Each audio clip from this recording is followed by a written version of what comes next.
Do you want to learn how to make easy Halloween themed dice without having to spend very much money? Well, you've come to the right place because today I'm going to do a very easy dice making tutorial to show you how to make your own spooky set of dice for Halloween using very little. In fact, all you're going to need other than your safety equipment is some resin and some opaque white either resin dye or alcohol ink. I made these dice last year and I loved them, so I'm super excited to show you how to make them now.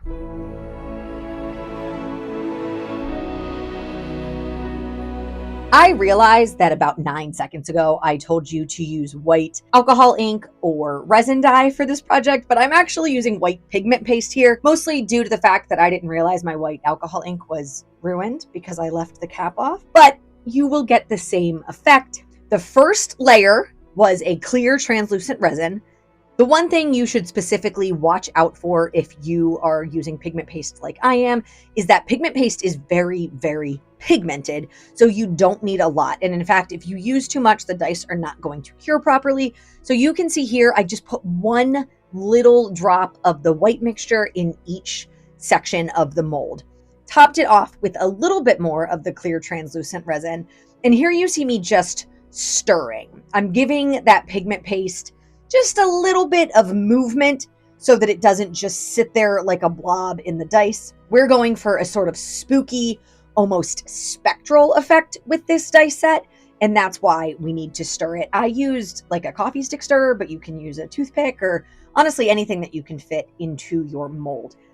And that's really the gist of this dice pour. I told you it was easy, and it really is. Now, you can add glitter or anything else you want to the base, but I wanted this to be as simple as possible. I used the lighter here to pop any surface bubbles that may be a little bit harder for the pressure pot to get out. If you have a pressure pot, that step is fairly optional, but if you do not have a pressure pot, do not skip this part. Popping the surface bubbles with a lighter is so essential if you are not using a pressure pot. We're going to demold this set, and as you can see, even though this effect is very simple and incredibly beginner friendly, it's also really cool.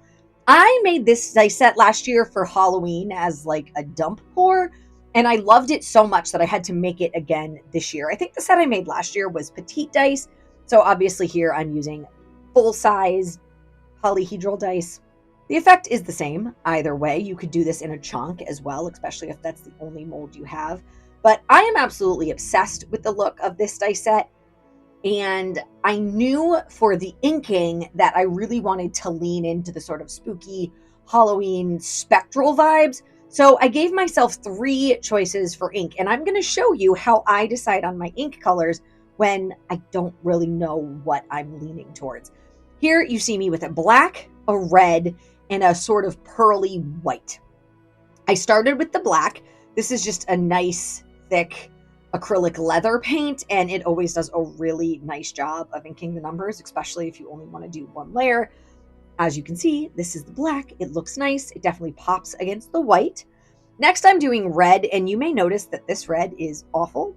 I don't think I've used it in like a year, so I ended up pulling out a leather paint as well and finishing the red with a different type of paint that worked much better for filling in that too. Finally, we're transitioning to the white, and the white was really the wild card for me, but I was just thinking about that spectral ghost, especially in like the Haunted Mansion in Disney World vibes, and I was shocked to discover that the white was my favorite. And maybe it's not going to feel as blatantly Halloween-y, but I just really liked the way the white looked. It pops a lot more than I expected it to, and it just looks really perfect and even almost elegant for this dice set.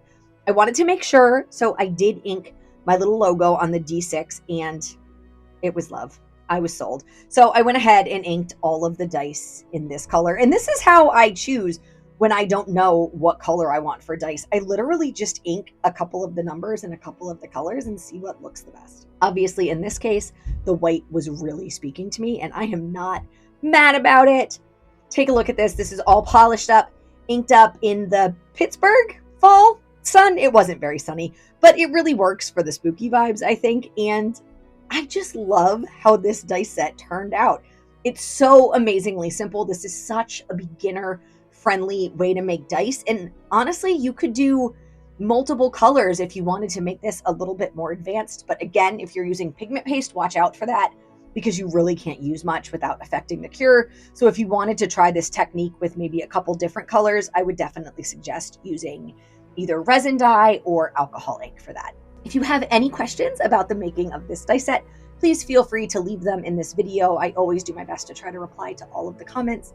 If you liked this video, please click like. If you want to see more videos like this in the future, please click subscribe. I am currently on a mission to educate everybody about how to make dice. So if there's anything you want to know, be sure to ask it and I will do my best to teach you.